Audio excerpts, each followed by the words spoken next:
Hi, we're back. This is our first time filming after the lockdown and coronavirus. Yes. Isn't it? Yeah, I think. Is it is actually. It's been a minute. It's been quite some It's been a while. It's been a long time. It's been a while. So we're gonna change things up a little bit on this podcast. We're gonna start talking about what is going on in this country right now. But before we get started, let us introduce ourselves. Oh yeah, I'm Lauren. And I'm Vanessa, and this is our guest, Sheena. Say Hi. hi. Hi. So Sheena's been on before, so she's an old hat at this. So yeah, we're gonna start changing things up on this podcast. We're actually gonna try and make the time shorter, if we can. If we don't start babbling on, It happens. It happens. And we're going to be talking about what's going on in the country right now. We're I don't know how many days before election. Today is October 16th, and we are way less than a month before the elections. I think we're less than 2 weeks away now. Yep, less than 2 weeks away. I got my ballots, and then we're gonna be filling them out this weekend. I look up every single candidate, especially this election. And I did it in the primaries. Took me 2 days. And so I'm going to compare this ballot to my primary ballot, which I took pictures of, and then whoever I don't know, I will look them up and make decisions that way. And we have 3 people in the House, and 3 people are registered to vote, and 3 people will be voting if they remain in this House. Yes. Right? So I love it. So Sheena, from way back when, even from when we first started hanging out, I always knew that you had this passion for voting, like how important voting was in this country. Oh, absolutely. Can you tell me about that journey for you, how that happened? I was registered to vote as soon as I turned 18. My parents had stressed the importance of voting, the privilege of voting. They made me very aware that the privilege of a minority and a woman voting isn't something that every woman has in the world. And the fact that they came here, I'm a child of immigrants, and they came here so for a lot of reasons, but one of the reasons being that their children can vote in the American elections. So to honor that, even though my parents and I disagree politically, to honor that, I do that. I vote for so many reasons, but I honor my parents that way. I honor the women, the suffragettes who came before us to fight and fight and fight for how long? For our chance to vote, and for the civil rights leaders that fought for minorities to vote equally and to be counted equally. So I do it for that. I do it for my son, who is also a minority, and to vote for him, and like his life depends on it, like my life depends on it, which it does. So I will continue to vote until I can no longer vote. Cool. Yeah, I know. Nicole, my daughter, made a post about how if somebody says to her that they're not voting, it's a slap in her face. And by that, she means, same on my side. My parents brought us up. My parents were born and raised in a time in this country where the most dangerous thing you could be is a Black person. Yep. And, my mom was spat on, standing there waiting for the bus, and this white lady leans out and spits on her. So because that's the most dangerous thing even now, is not only a Black person, but a Black woman.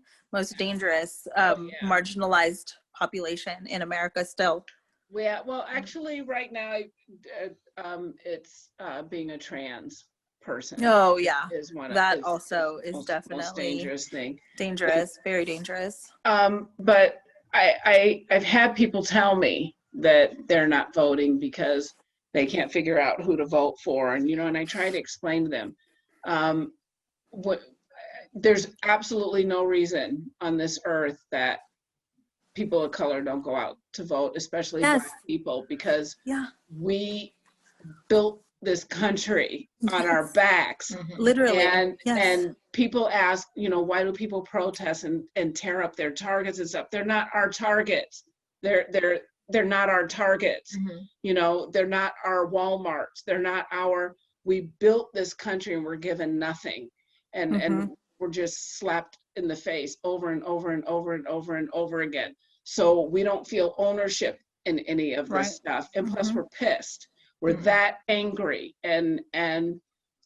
But I don't agree with the violence. To me, the way to make a change is not to go out and burn what's in the community that you live in. The answer is to go out and vote and make it an educated vote. Don't just go and just know who the presidential candidates are. No. Our responsibility to go out. If you truly want things to change, it has to start with our government. You have to start with the state level, at a county level. Those are the ones that directly affect you, is your county and your state. Yeah. And then federal. Yeah. Yeah. And that was made apparent when the governors are saying, okay, this is what's happening in this state, this is what's happening in that state, and the president could do not a thing about it. It's the way our Constitution is. So I want to touch on this. I'm a fan of CBS Sunday Morning, and I was watching CBS Sunday Morning. Do you watch it too? I do not, but I got to take off this jacket. It's doing something weird on camera. Okay. It's doing something so weird on camera. That sounds scary. Did you see it? No, I took my glasses off. I can't see anything. Nothing, girl. No, she's kind of looking in that direction, but has no idea what's going on. I see you there, but I know you have a nose, but. Okay, that's better. No, it was doing something so weird. Okay. She's like, CBS Sunday Morning. It's writing. Oh my God! If you guys could see this podcast studio right now, oh my God! So anyway, so they were talking about the president's secret powers, and I don't know if you've heard about this. So the president of the United States, no matter who it is, has these secret powers, and they did this whole piece on it, and you can watch it. Just Google CBS Sunday Morning President's Secret Powers, and they were talking about these secret presidents that the president has, and nobody knows exactly what those secret powers are. People have an idea. There's certain people in the cabinet and all that know what the secret powers are, but only certain people.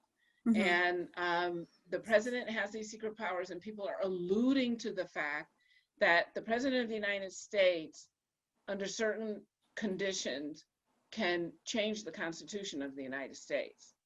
Wow. Yes. Wow. Yes. That's scary.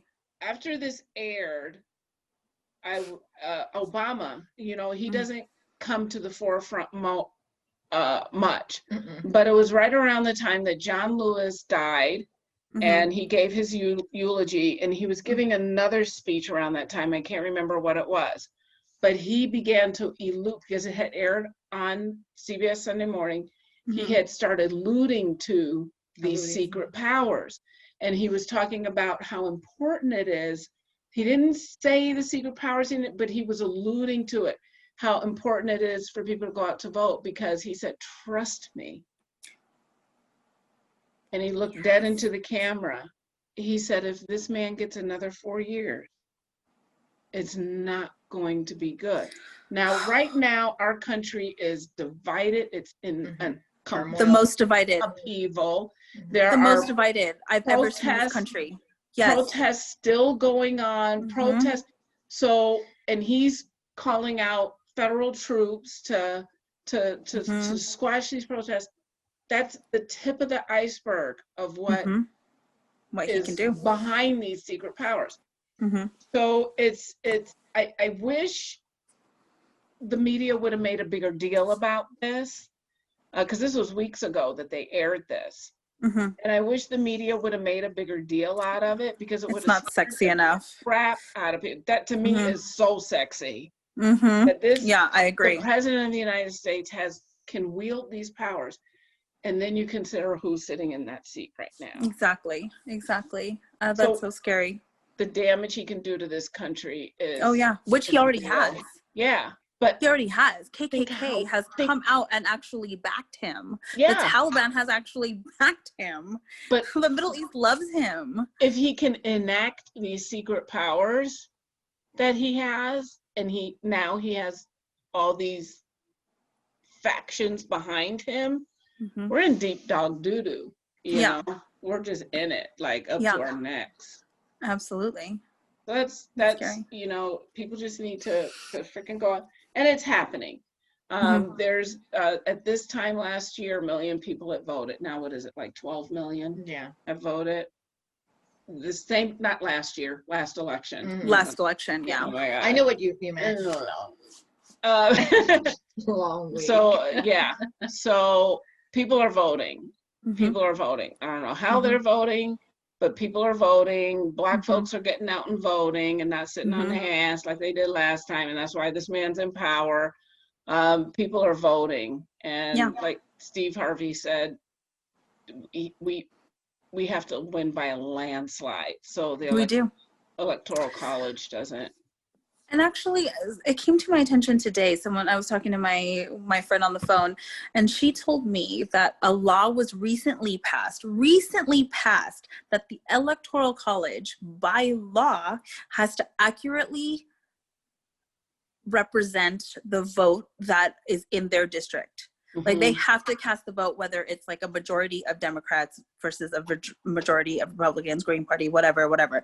That recently came into law. Like the whole reason for the Electoral College was this. So now, but how many, 200, 300 years later, 400 Yeah. years later, 300 years later, we're barely making it a law that they have to accurately and lawfully represent their voter basis. First of Wow. all, that needs to be the first thing that goes in the Yeah. next few years. Mhm. You know, F the Electoral College. The Electoral College, first of all, was started for a very racist reason. The South wanted their Black slaves to be counted, but they did not want them to vote. Wow. I didn't know Electoral that. College is a big reason for gerrymandering. Mhm. I Mhm. mean, the Electoral College, it's archaic. Why do we need that? Yeah. This is supposed to be a plurality. Plus, I don't know if you guys knew this, the Electoral College, if you're going to keep it, it needs to be better represented. It is a winner takes all system. So if Nevada, for example, has 6 electoral votes, I think they have 13, I'm not sure. It's a very low populous state. But if, for example, Nevada has 6 electoral votes, if 4 of them are conservative, 2 of them are liberal, the conservatives get all those votes. Oh, They don't wow. They don't Shut get up. counted. They don't get counted piecemeal. They get counted as a whole. Collectively. Wow. Exactly. Wow. Only 2 states actually count electoral votes piecemeal. That's, yeah, I know. Mhm. Are you kidding me? It's Why crazy. are we doing this? This is not It a makes no democracy. sense. Exactly. It's not a Exactly. democracy when it Exactly. works that way. And we're proving Mhm. all the communists, we're proving them all right now. Yeah. And they're Exactly. just sitting back on, telling their people, you really want to go to America? Look, Exactly. You know, and we're Exactly. proving them right. And I don't want to say we, they are proving them right. Yeah. Because that's what it's come down to Yeah. me, us and them. And you know, and I'll say this right here and now, if you support Trump, you support his views, therefore you're a racist, therefore I don't need you in my life. If you support Trump, and I hate to make this generalization, I do know Trump supporters who they don't support Trump, they just support the GOP and he's the GOP's candidate. But racism wasn't a deal breaker for you. If you like Trump because racism was not a deal breaker for you. Social injustice was not a deal breaker for you. That's what it tells me. Yep. And so therefore That's what it tells you me. are, that you're a racist. And you know, I got to tell you, the Republican and Democrat, you know, the different parties, it's like that for a reason. And I don't have a problem with Republicans. My business partner is a Republican. But I have a problem with somebody that would support an animal like Trump. I have a problem. I have a problem with that. I don't have a problem with you being the Lincoln Project. They're all Republicans, you know. I don't have a problem with you if you're a Republican, but I got a problem with you if you are a Republican, a Democrat, a hippie, a dippy, I don't care what you are, and you support Trump. I got a problem with you. I do too. And, you know, I don't have a problem with the Republican Party either. Here's the thing. I don't like the two-party system in general. I don't. Right. Our founding fathers did not want our country based on a two-party system. Washington, when he gave his farewell address, warned us of a two-party system. Mm-hmm. Now, with that being said, I will say the Republican Party was formed as an anti-slavery party. Yeah, yeah, exactly. Abraham was a Lincoln Republican. was the first Republican president. He was the first Republican president. The Republicans were the ones who were fighting against slavery. Mm-hmm. They were fighting for Black people's vote. Mm-hmm. And the ability to register to vote. They were fighting for that. What happened to that party? I don't even know. The turn of the century, and then that whole banner that they flew under switched to the liberal side. Mm-hmm. It switched to the liberal. Then in the 60s, the 50s and the 60s, the liberals were the ones who were fighting for racial equality. Mm-hmm. And fighting against social injustice, and to this day we're still fighting against that. Yeah.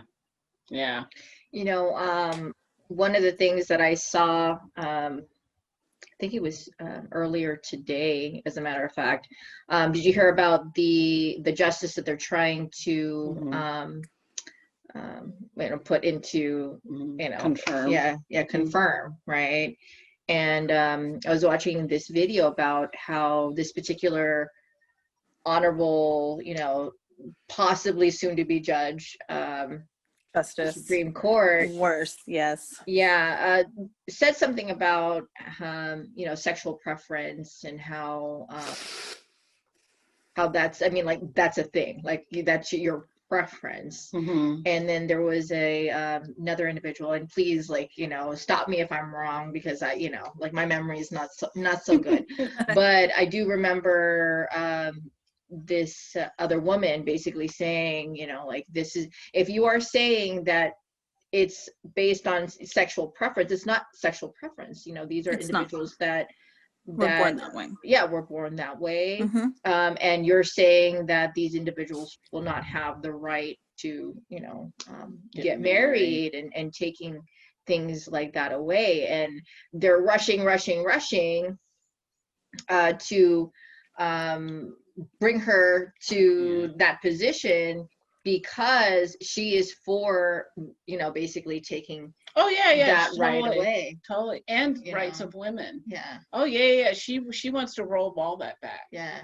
She is supposed to be replacing Ruth Bader Ginsburg. Do you know how hard that woman has fought for for rights? We are able to take out a freaking mortgage today because of her. He doesn't give.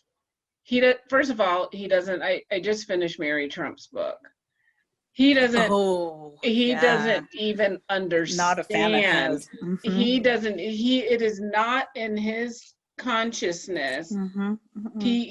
So this, all he wants to do is win. Yeah. All he wants to do is be right.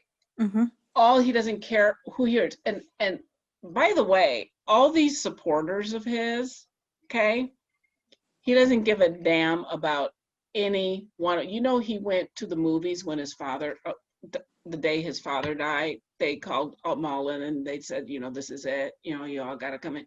This MF went to the movies with his sister. His sister is just as bad as he is. Oh, his callous nature is such a callous nature. He has surrounded himself with his yes men. They're not going to contradict him at all. His family, his in-laws. Ugh. Yeah. Ugh. No. And Betsy freaking DeVos. Are you kidding me? Yeah. That stupid girl's in charge of my son's education. Yeah. And no, but she has something on him. I'm convinced she has something on him. And what it is he surrounds himself with people and he promises them stuff. And he has absolutely no intention of following through, and they're too stupid to know it. Oh my God. So today I have a client, she's on the phone with me, and this is the time of the year people can change their plans. And she goes, yeah, I'm on all this insulin, and the president promised that he's going to reduce the cost of prescription medication. So I'm like, no, Big Pharma is paying for his campaign. Well, this is the thing. This is what it comes down to. So she supports Trump, right? This is like, I couldn't believe this was happening and today, and we were filming tonight. Yes. So she says this to me, and I've been doing this for a long time. Okay.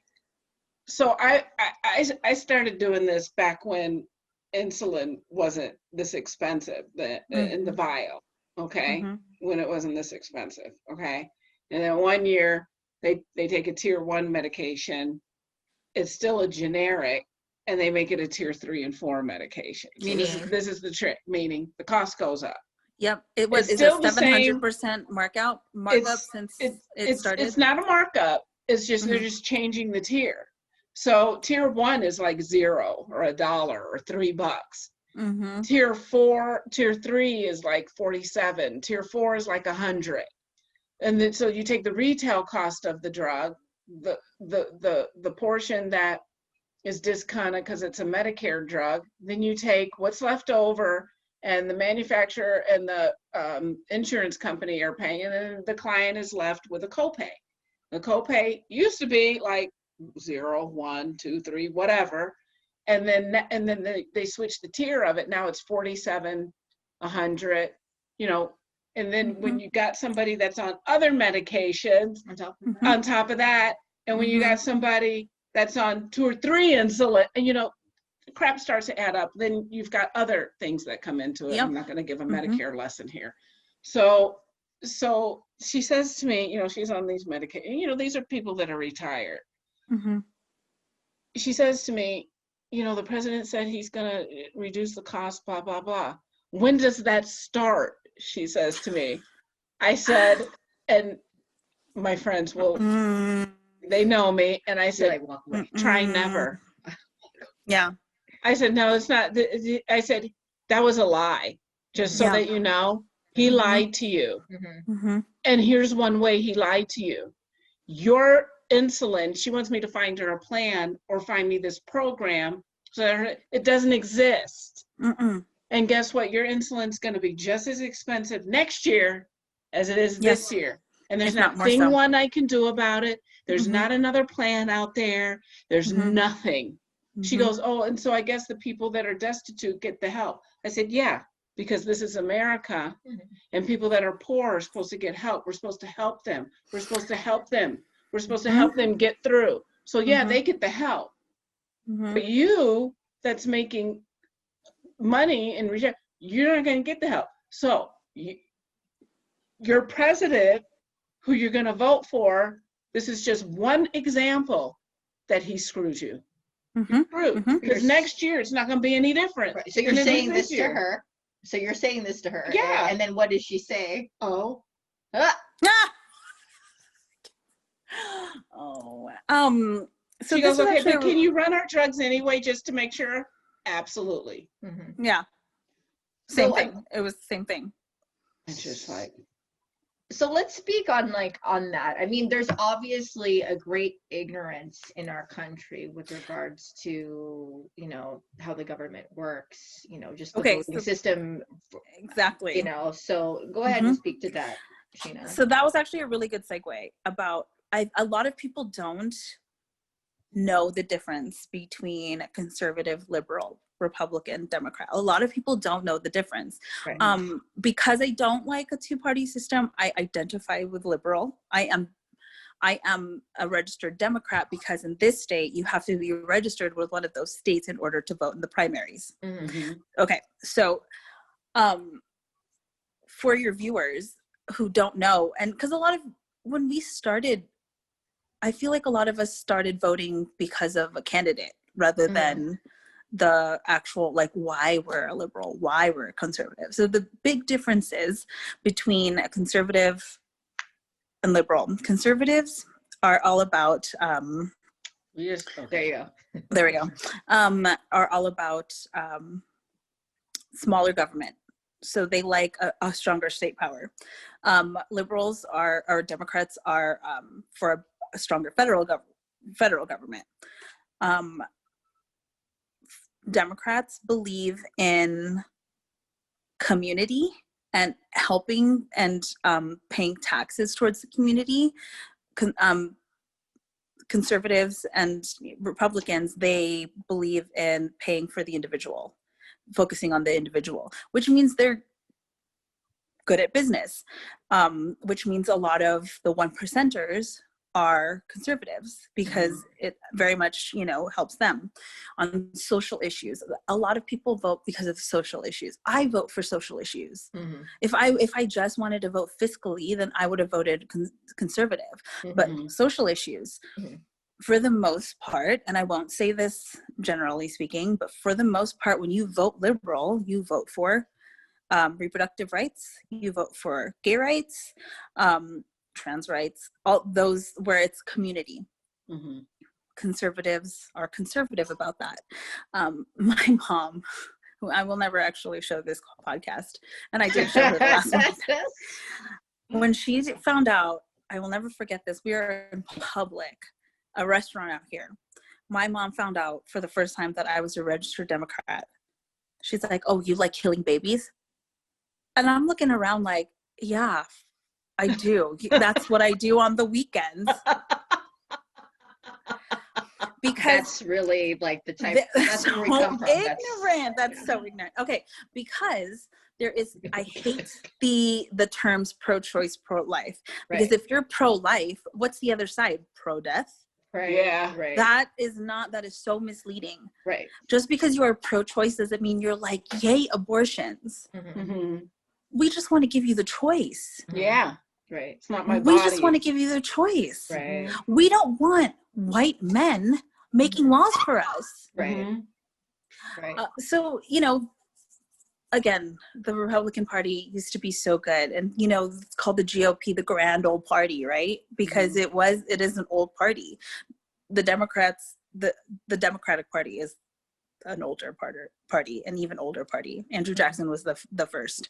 I think that's right. But girl, this ain't government class. I know, I love it because I love history and all that. I love it. I do too. She's like, what? I do too.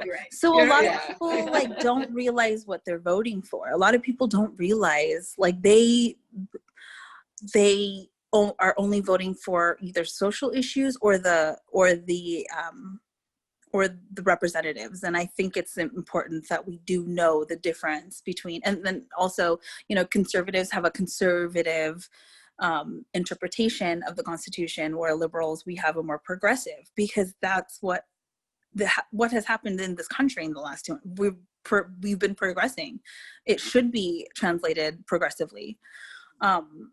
So just a little backstory of the difference between the two.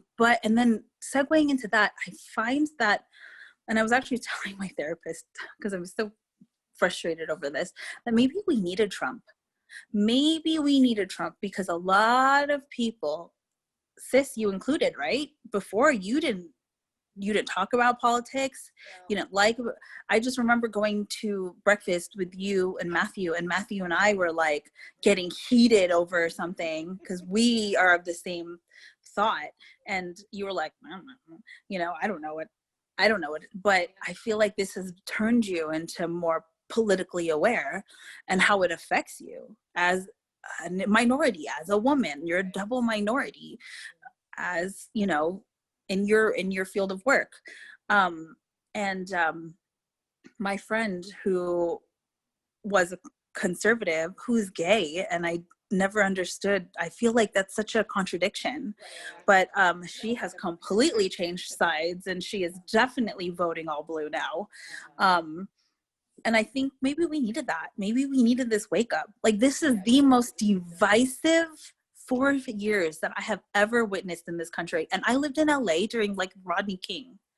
Like, and this is the most divisive 4 years I've ever experienced. Yeah. Unfortunately, it can get a lot worse.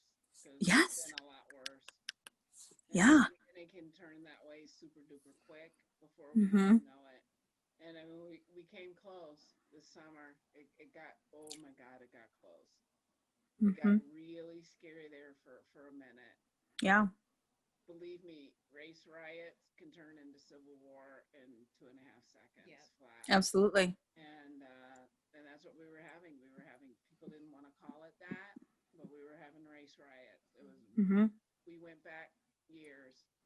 This country's been drugged back years. And the only thing that's going to change it is people going out to vote and making educated votes. And making educated votes. Because we're not just voting for the presidency. Like, a lot of people just don't understand that. We are voting for the next justice and SCOTUS. We are voting for the next Secretary of Defense. The House and Senate. We need to flip the Senate. We are voting for the Secretary of Education, HUD. We're voting for all these that affect us as individuals and as a community. Yeah, I don't want to make any projections, and I'm not going to allow anybody to make any projections on this podcast about how they think this is going to turn out. I don't want any projections. Yeah, me neither. To go out, frickin' vote, count the votes. Like my dad used to say, the person that wins gets the most points. And the only way that's going to happen is for us, we need to be focused on not what's going to happen on November 3rd. We need to focus on what's happening today. And are we filling out our ballots? Are we dropping them off? Are we sending them in? And if you send them in, put 2 stamps on it, because the post office has to treat it as first class mail and not bulk. Put 2 stamps on it. If you need stamps, message me on YouTube and I will give you stamps. If you're going to go out and vote, make sure you take chairs, water, snacks with you, because you're going to be in line for a very long time. Don't get in line and say, oh, this is bullshit, I'm not standing here. Know that you're going to be in line for a very long time, so go prepared. Take chairs, take snacks. Your butts will stand out there for an iPhone for 4 days. Right. Exactly. Exactly. Stand in line for 3 damn hours. Exactly. And be prepared. That's the only thing that's going to work. Absolutely. And make your vote. Everybody gets a sample ballot in the mail. Take the time. You're going to sit there and do your research. Big brother. You're going to bend, take the time to do your research and find out who these candidates are. I was I'm probably going to say something that you guys might even disagree with, but I cannot stand Stephen Horsford. I can't stand him. And he is the only Democrat on the ticket. And I'm going to have to vote for this MF. And I just can't even stand him. I have met this man. And I have talked to people that know this man. I can't believe he won. I'm so pissed off.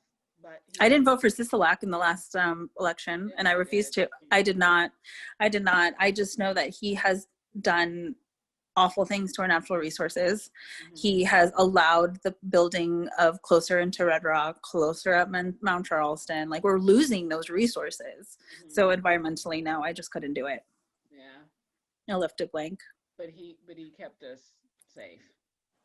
I think he handled it well. I think he did handle the pandemic well. A lot of people didn't agree with the shutdowns, and it was heartbreaking for a lot of our community, a lot of our city, for sure. But we're not a hot spot like Florida. We and Arizona. We were coming. California. We were for a minute there. We were there, but he reined it in. And he did what had to be done, and people are talking about him like a dog and stuff, and people still do, and he kept us safe. This could have been horrific, especially the kind of town that we have. If he would have said, oh, screw it, open the casino, oh my God, that just would have been, that would have been, oof. And then all those people would have taken that shit back home to their their families and their communities. And so Mhm. he did really, really well. I think that if people would just release the fact that they voted somebody into office that they shouldn't have, they made a mistake, Mhm. whatever, instead Mhm. of not admitting to the fact that Mhm. you screwed up when you put that mark next to his name. Mhm. If people would just release that and look at what he's doing, these people have daughters. Yeah. And the way he talks about women, and they have Mhm. daughters. You Mhm. know, I got into it with this guy on Facebook, so I said, "Oh, I guess you would put your 14-year-old daughter in a room with, I call him Frumpy, with Frumpy, and let him grab her by the, Mhm. what he said." And he got incredibly pissed off. I said, "Why are you pissed off at me? I'm Yeah. not the one grabbing women by the, you need to be Exactly. pissed off, by your cult leader. That's who you need to Yeah. be pissed off at. But yet you're Absolutely. going to go to the polls and you're going to vote for this guy again."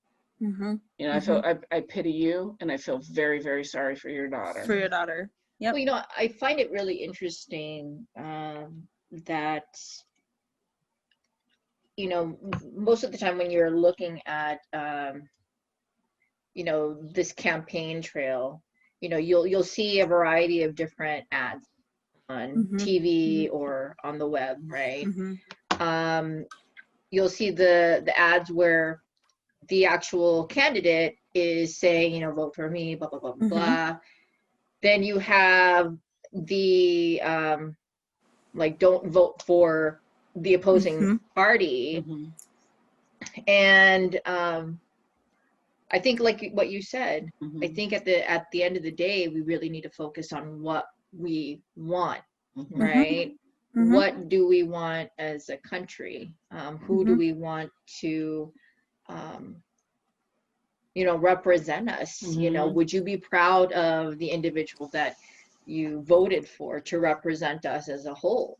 Mhm. Because sadly enough, whether you work for healthcare or law enforcement or Starbucks or whatever, Mhm. when we experience a bad thing with people in all these different sectors, we have a tendency to kind of generalize, we clump them all together, Mhm. Yeah. right? Mhm. um I do not want to be clumped with him. I do yeah not want to be No. aligned with Yeah. him any longer as an American. I really, really Yeah. do not. I don't either. I have this friend in Greece, and she said, have all Americans, what's wrong with America? Have all Americans like jumped down the rabbit hole or something like that? She said something like that. And I said, "Oh, hold on, sister Mm-mm, girl. That's funny. mm-mm. I love you to death, but Mhm. please do not lump us all together as all Americans. Right. Please, Nope. please don't." Mhm. Many of Because us are trying to fight against it. it's not all Americans, Mhm, mhm, I tell you, I struggled for a period of time where it was around the 4th of July, and I was seriously struggling then. mhm. And I refused to celebrate the 4th of July. And I said, because it's not my Independence Day. It's not. Juneteenth. Juneteenth is my Independence Day. Juneteenth is, yep. That holiday was celebrated for the white people, was created for the white people. And then I Mhm. began to question, do I even want to be an American? And Mm. that's a really, really, growing up, I never even thought about it. Yeah. It wasn't in Mhm, my consciousness until I left. When I mhm. left, I got to look at this country from the outside in, from a Yeah. completely different perspective. Mhm. Mhm. And for 6 years, the last thing I wanted in my life, I mean, the absolute last thing I wanted in my life was to come back to this country. Yep. I had absolutely no desire. My first year that I was gone, I spent the whole first year, and I'm so not exaggerating, completely in shock that I got treated better in someone else's country than in my own. and I was angry. And at first I was in shock, and then I was angry that that was the fact, and I just couldn't reconcile it. And then I just realized, well, I'm just never going to go back. And that was the plan. Well, you know, life happens and it doesn't work out that way. Now that all this stuff is happening, over the summer, I was struggling again. I kept telling Tina, I don't want to be here. I don't want to be here. Now I'm at the point where I still don't want to be here. Yeah. But I can deal with it better than I was dealing with it back in July. Right. June, July. It was right after I got sick that I started feeling this way again. And I don't want to, I was talking to one of my agents about it yesterday, and I said, I don't want to be here. And if this dude gets another 4 years, the only reason, I'm sorry, I turned it off. That's okay. The only reason why I'm still here is because of my mom. If it wasn't for my mom, and then we have to be in this house for 2 years before we sell it because of capital gains. So if it wasn't for my mom, when this house is 2 years old, I'd be out of here. I'm not sorry.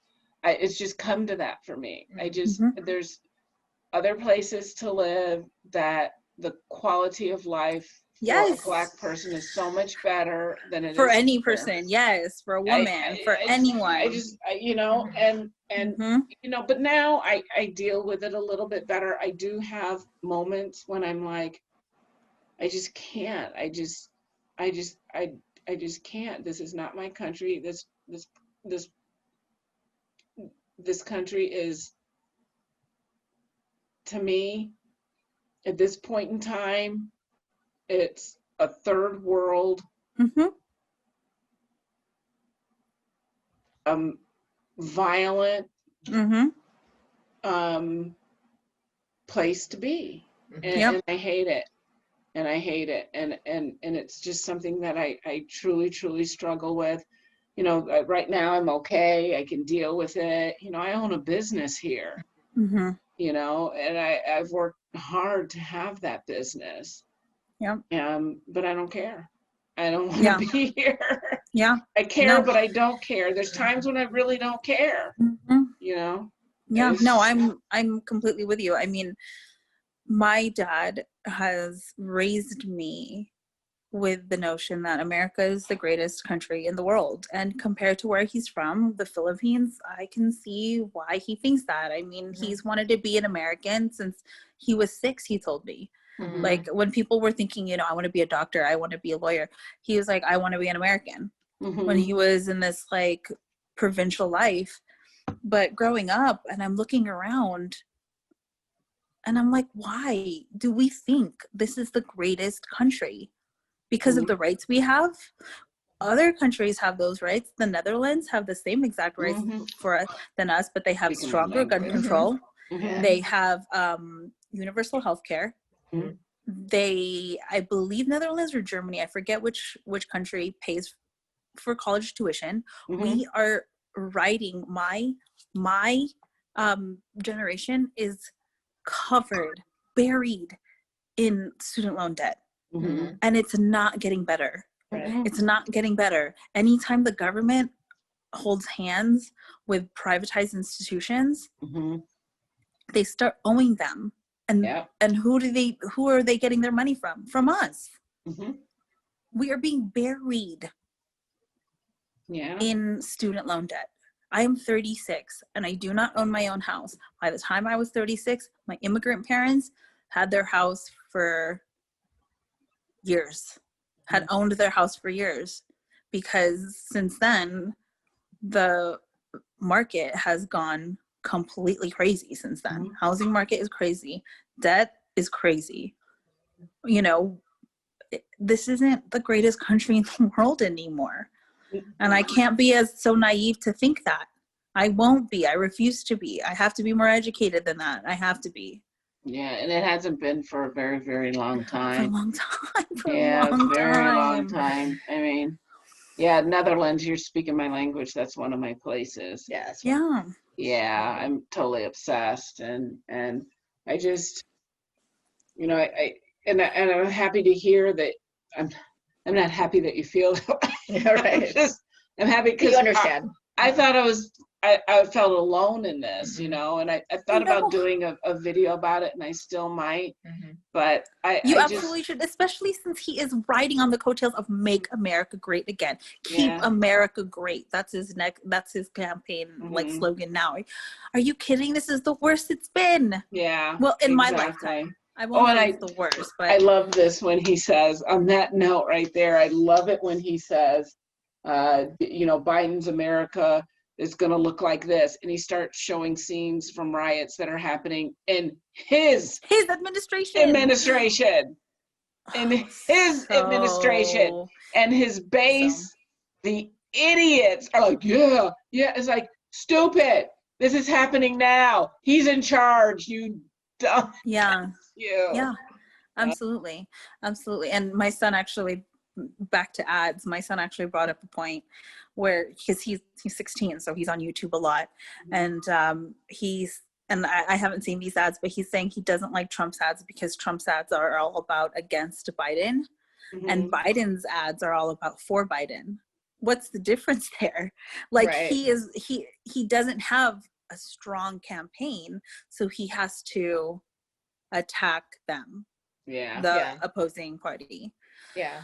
I know. So, I mean, we're trying to keep these podcasts. I mean, it's one of those subject matters that needs to be in like 3 parts, but really what we want to encourage our viewers is to go out and vote. Yes. And thank you for giving us so much of that information about how voting is supposed to work and versus how it's working now. How it's working right now. Well, how it's not working right now. And we really appreciate that. Yeah, Vanessa told me that you were really educated and well versed on this topic. Try to be. Try to be. It's something I'm passionate about, and it's something I'm so passionate, but I don't understand. And you know, my therapist actually said, like, voting is a right, but not voting is also a right. So I do have to understand my friends who do say that, you know, I don't vote because of this. But then on the other hand, on the bigger hand, they have daughters. Right. They're also minorities. Like, if you care about that, then you care about politics. Yeah. Well, perhaps what we need to do in another podcast is really get back to basics and figure out how we need to educate this next, you know, after this election is over, how do we educate people from here on out to encourage them to go and vote, you know, because at the end of the day, like, you know, when people who are novices like myself, who don't understand the way things work, you know, it can be a little bit overwhelming, you know, like, or there's that other thought of, well, my vote doesn't count, right? We hear a lot of people who say, well, why am I going to vote? Because, like, I don't think my vote's not going to count. And also, we have to teach people how to vote, how to educate themselves on the candidates that are running, and not just go click down the thing. Exactly. Don't toe the party line. And speaking on that, if you are young, healthy, able, go to the ballots. Go to the ballots. Make sure that your vote is being counted. And in the states that you have early voting, take advantage of that. In Nevada, if you guys live in Nevada, early voting starts on the 17th to the 31st, 30th. Go out and do early voting. That way you don't have to be stuck in lines. This is the problem. First of all, I think voting should be mandatory, and I think voting should be a national holiday when everything's closed down. Because the reason why we don't go to the polls is because Tino's work hours, he can't. If he wouldn't vote. So that's why we're taking advantage of the mail-in. Yeah, I can go vote whenever I want, and Nicole can go vote whenever she wants. but we want to do it together. As a family. Yeah. Absolutely. So absolutely. I will be that's- dragging my 16-year-old who can't vote for another 2 years. He won't be able to vote until, what is it called? The midterms. He won't be able to vote till midterms. And believe me, that fool is going to be voting in midterms. Yeah. I do not care. He has been educated about voting since he was very young. That's another way that we can do this. Don't think that kids are too young. Do not think kids are too young. Speak on this. This goes back to, we got to teach history the right way in school. So, Yep. I mean, it's up to us as parents to do it. Don't rely on school to be educating your children about the right way of history. No. Yeah, because who's exactly who's people are who's getting controlling that. People are getting freaking MBAs and PhDs, and they've been spent all that money and they've been taught history the wrong way. Yep. So okay, so let's wrap up. Yeah. Sheena, thank you so much again. Thank you guys. Thanks for in. having me. I loved this topic, so thank you for thinking of me. Of course. For this. Of course. We're always thinking of ways to bring you back. Yeah. Yes, I love it. Exactly. I'm here for it. I am here for it. Yes. Cool. Hey guys, so yes, thank you so much for watching. If you like the content that we have, like, share, subscribe, follow us on Instagram. Right now we're under the heading Appearance Truth, which we'll have Nicole plop down below. And and we're on Apple Podcast, Google Play, and Spotify. If you're a listener and not a watcher. Yeah. I am so for all you auditory folks out there. We appreciate you all. Thank you so much for watching. Take care. Bye. Bye.